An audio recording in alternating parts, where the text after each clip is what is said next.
Welcome to the latest edition of This Racing Life. Coming up in the show, we catch up with some of the Ayr management team ahead of the big 3-day Virgin Bet Ayr Gold Cup festival. We see local trainer Mike Smith and we head further north to catch up with Jim Goldie. We've come to East Ayrshire to visit the dual purpose yard of Mike Smith and look out for some of the most unusual gallops you're ever likely to see. Mike, it's fair to say you were born into the horse world through pony club and show jumping. Yes, I've always been around horses since I was in nappies nearly, if you like.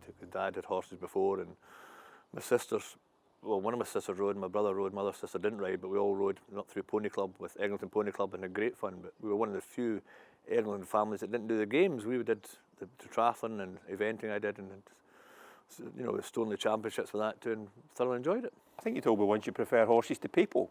Oh, there's no question there. Most people who will work with horses do, because they're always the same. They are your friends, and that's all there is to it. You know, they're definitely always more straightforward. And as far as show jumping is concerned, you went pretty high in the show jumping world. Well, I did fairly well considering on a limited horsepower and limited budget, I suppose. But I loved it. I did, I've jumped the Horse of the Year show, jumped the international trials, a couple of trials, and really enjoyed it. Thoroughly enjoyed it. I had great fun doing it, but there's not much monetary return doing that job. When did you decide to have a go at horse racing? Initially, of course, through the point-to-point scene. Yeah, but I always was doing, I did a bit of eventing, and we had the British Airways had a cross-country series, and I enjoyed it because it's about speed and horses and going fast, and I enjoyed that. Then I started to do pointing. The first time I went pointing ever, I remember Alec Ferguson, late head groundsman at Hamilton Park, coming to me and telling me, Mike, wrong kind of martingale you've got on, Mike, wrong boots. I mean, I had no idea what I was doing. It was at Bogside, and my first ever ride, I was about 10 lengths clear of the open ditch, and it went upside down and broke my nose and got concussed, one of the few, but it didn't put me off. I loved it. I thoroughly enjoyed it. You were fairly successful. You'd what, 10 winners point-to-pointing, including a couple of hunter chases? Yeah, I did, probably some about there, but to be fair, the first time round when we were at our old place, if you like, I had no idea how to train them because I'd never actually been anywhere, and I thought if you trotted everyone and cantered once a week, that was enough. I didn't really know, and then when we moved from there to here 20 odd years ago, we're talking one night in the bar at Ayr, and so myself and some of our pals, we said, hey, we buy a point for a bit of fun, so we did, and we gave it to various people to ride, and they kept falling off it and doing different things, so I decided to go on and do it, lost 3 stone, and cracked on and had a great time doing it. Thoroughly enjoyed it. Did you bring any of the methods from the show jumping world to the horse racing scene? Well, horses are, they are fairly straightforward creatures in the fact that you've got to have them all looking well and feeling well. So it doesn't matter what discipline you're doing. If you're trying to do any of them to a high standard, it involves an awful lot of care and attention to detail. And so much of it's done by feel. I mean, people say, you've got to, horse people they do know because you learn, but that takes time. And you have a great eye for a horse. You can't teach people what you know about horses, never mind training them. Can you tell by looking at a horse how well he or she is? Yes, but again, remember Dad was a vet, and to be honest, going to sales at a very young age, sitting at Doncaster sales, watching horses run about with his hand behind my head, and every time I said that horse looked okay, we'd give him a slap in the back of the head and said, don't be stupid, look at its front leg, look at its back leg, look at its hock. And, I've been around a lot of good horse people who share knowledge if you like to, and are happy to share knowledge because they're passionate about it, and that helps.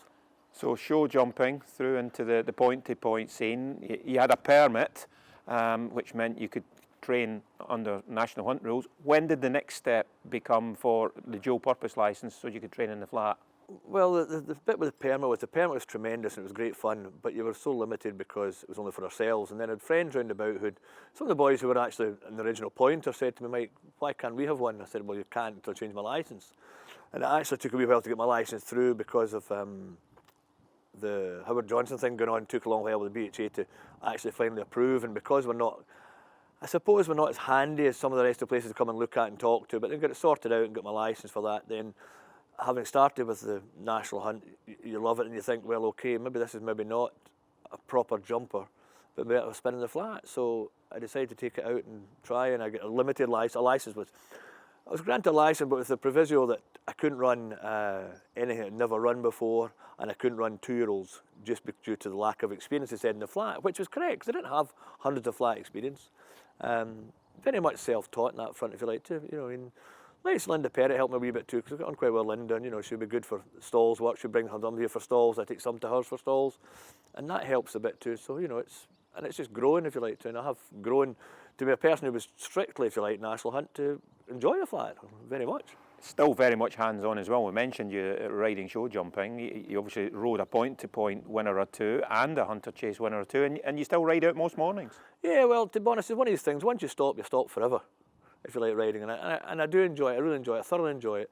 Does it help give you a feel for a horse? It does. It gets you to work out what they're telling you. I mean, some of the lads and girls are very good at telling you, but not quite sure what they're saying is correct or incorrect. And if you're there to, it saves any doubt in your mind about work being done properly or improperly and how your gallop's ride and how it is riding, you get to know and get to feel better then too.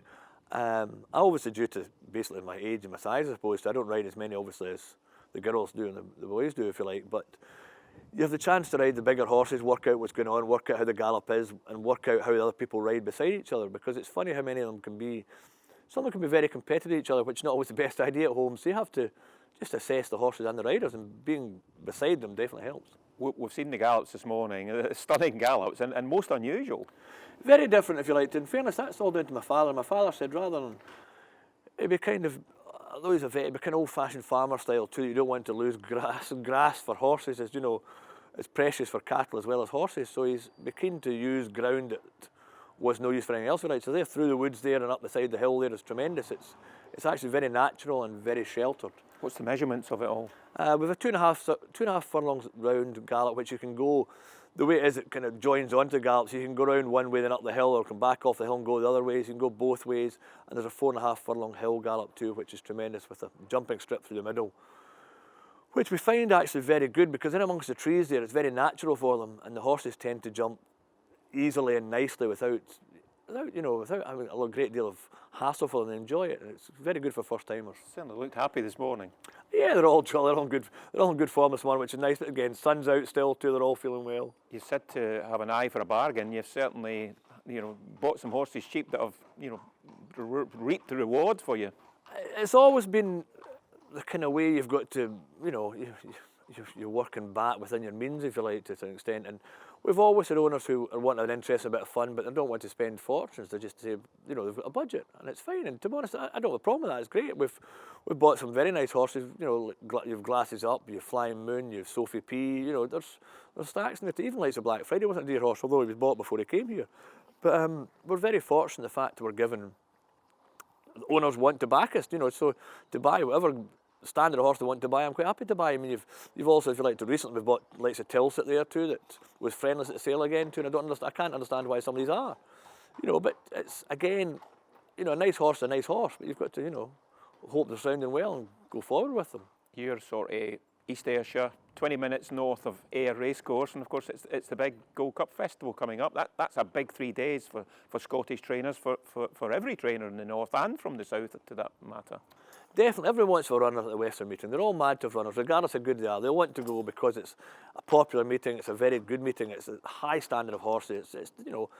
Everyone likes to be seen amongst the best, and it definitely helps. And hopefully we'll have a couple of runners, or 2 or 3. We've got several. Hopefully Black Friday will run in one of the cups, if you like, as such too. All going well, and Glasses Up will definitely run the mile 5. He's placed last year at 2. Yeah, it's a very exciting meeting, and it's fantastic to see for Scotland to have a meeting of that prestige up here.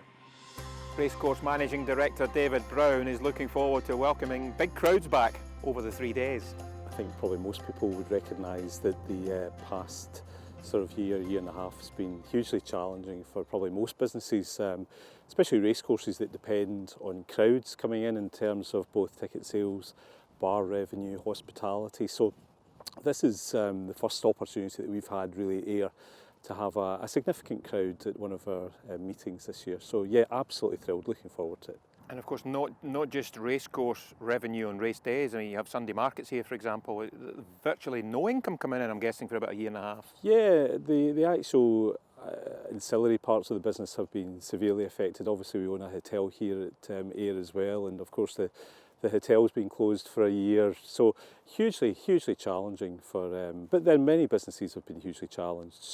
But it's about looking forward, and as you say, it's the Virgin Bet Ayr Gold Cup Festival, and we're hugely looking forward to having thousands of people here in the course of the 16th to the 18th of September. Because we have been busy. We have been busy here at Ayr, over jumps and on the flat, but behind closed doors mainly. Yeah, you know, it's been fantastic for racing that we've been able to actually achieve racing behind closed doors, albeit with a huge number of challenges. But I think the whole racecourse industry has really pulled together. All of the different component parts of the industry have really worked hard to bring racing back. And whilst it's been a challenge, we've managed to navigate our way through that. And of course, now starting to open up and actually see crowds.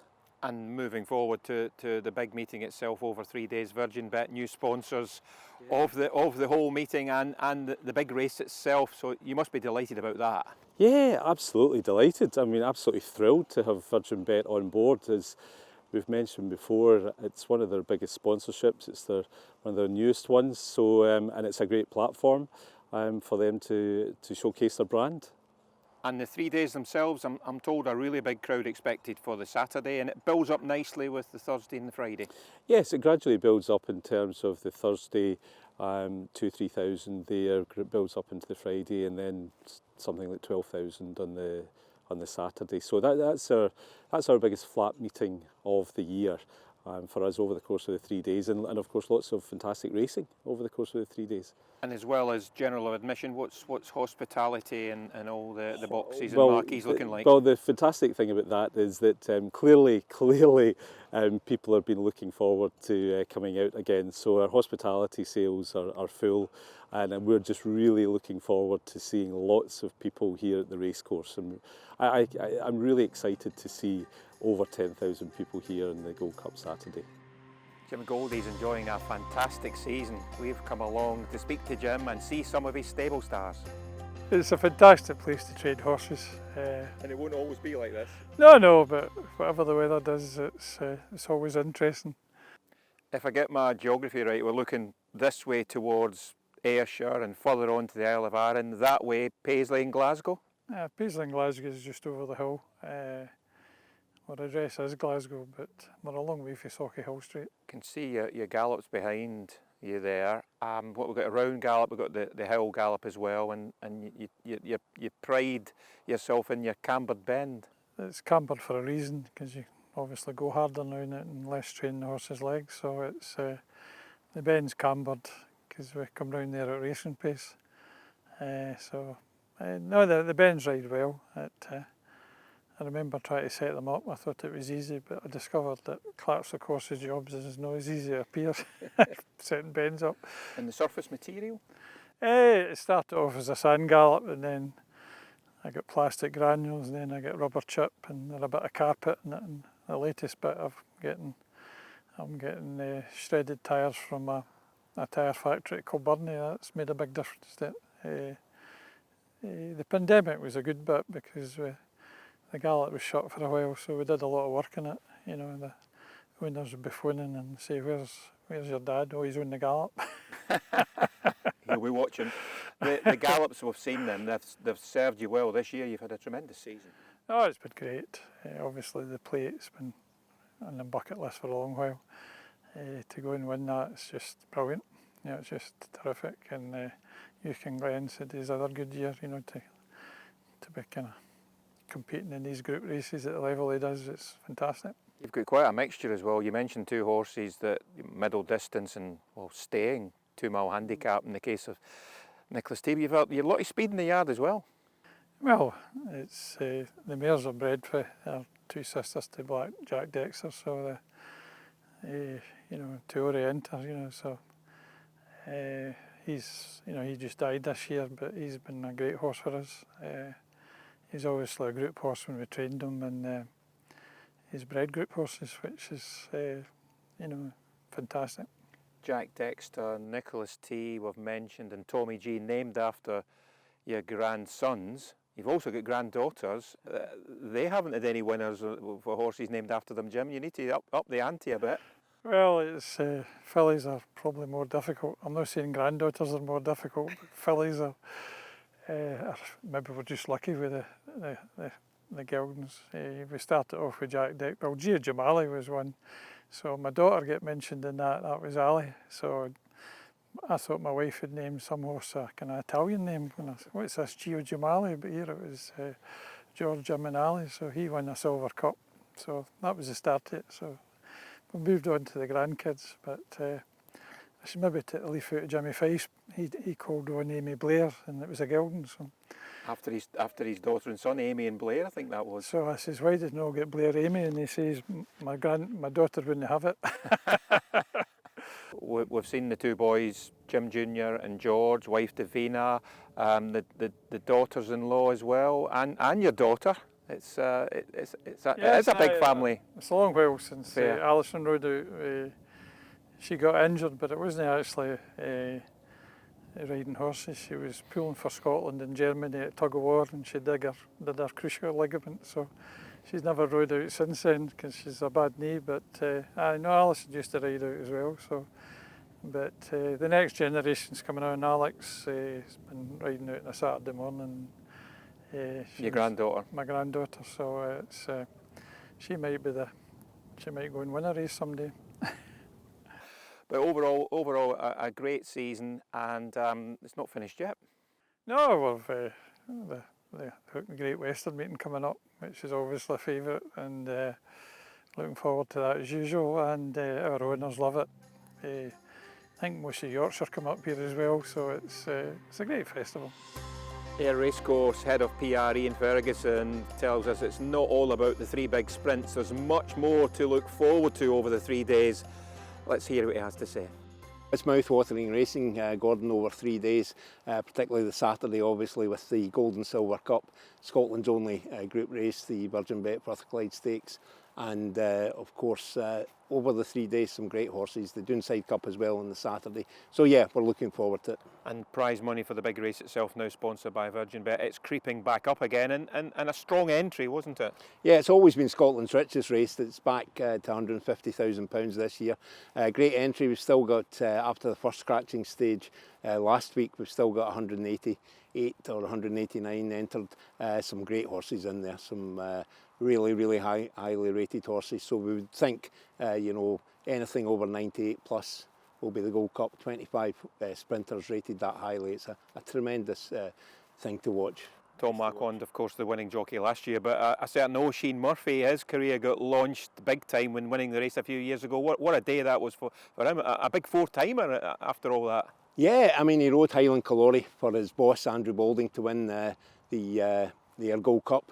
He then went on to win on Cockney Sparrow. He won in Silver Rhyme for Linda Perrott, and he completed the four-timer on something that just slips my mind, but I'm sure we'll get it. But the funny thing was, he was 17 or 18. I don't think he'd had his first shave, and he spoke eloquently, and he's gone on from that to be a very worthy two-time, possibly three-time champion jockey, and he launched his career at Ayr. Yeah. And as you mentioned, it's not just about the gold, the silver and the bronze cups. We've got Scotland's only group race, there's listed races, the Doonside Cup last year, well, a special winner of that.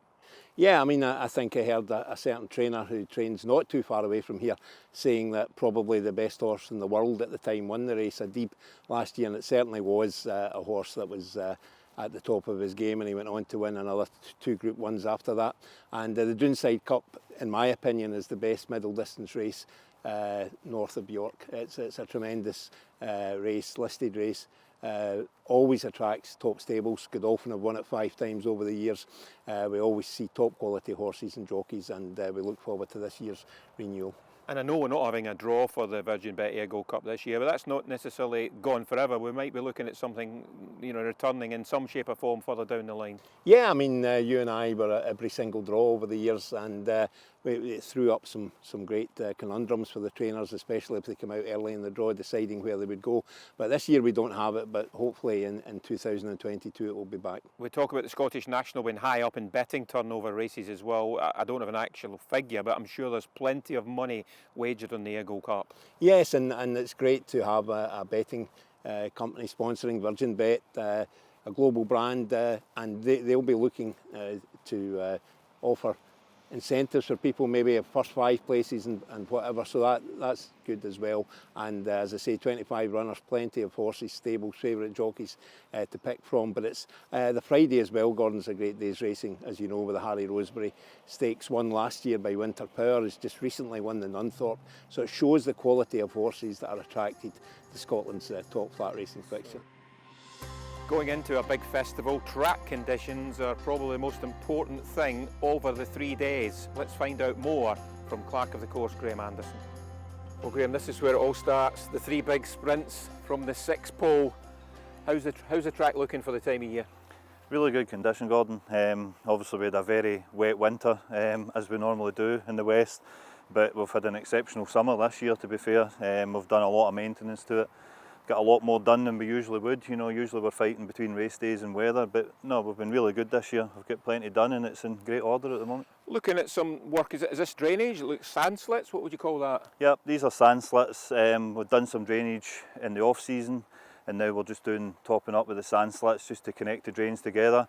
Something we try and do every year now, just to keep maintaining the track. And you know, as we all know, if the rain comes here, it can tend to sometimes not stop for a few months. So it's just try to, you know, do a bit of belts and braces to you know, to help the track out and hopefully improve the conditions. It's been a dry-ish summer, but it's this time of year that the straight course in particular gets plenty hammer because it's usually maximum fields. Yeah, exactly. And you know, our sprints through the year have been really good.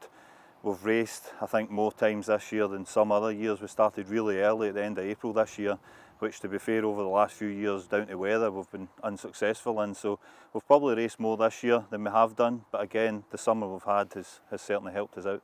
And maximum width, I see the rails, they'll be right across the track. Yep, so that's us to go full width now. So through the season, obviously, we close in the rails as we go along, save ground. But now we're full width, we're back to about 30 metres wide here. Yeah. This is a kind of level part of the track, and as we'll see later, it runs downhill and then there's a bit of a climb to the line. It does. A lot of people, you know, when you say flat track, everybody thinks, I think, you know, it's a nice flat track, but there's quite a few undulations in it. You kind of run down towards the 4, and maybe once you get to like the 2, you start to gradually climb back to the winning post. Is there much you can do between each day? 3 big days. Do you do much from day to day? We do a bit of repairing, obviously divoting. You know, we have a squad in through each night. So we do that at night, we do it in the morning. We will also have a false rail on each bend. We'll take that rail away so as we progress, you know, fresh ground on each bend every day. Let's move down the track, we'll go further on. Well, Graham, here we are in the dip, about halfway over the 6 furlongs. It's about this area that caused the abandonment of the 3 days a few years ago. It looks fine to me now.